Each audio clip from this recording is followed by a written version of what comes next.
Today I'm going to show you how to rewire one of these scissor lifts. You could see that there's been numerous repairs made to this, so we're going to run a new cable. 18 conductors, number 14 gauge, and this is also 18 number 14 gauge. This is the new wire up here. There's the end. So right now I've got 2 jump packs hooked in series and lower control, and we'll raise that up.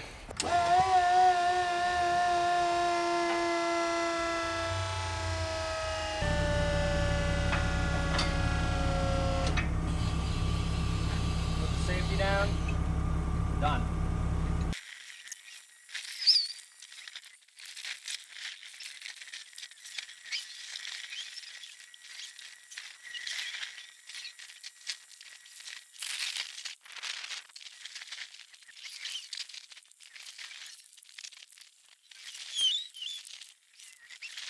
October 1998.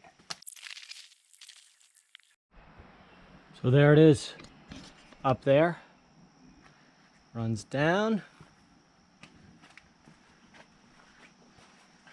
down, down. Let's clip off all those zip ties. Then we'll wire it up in the bottom.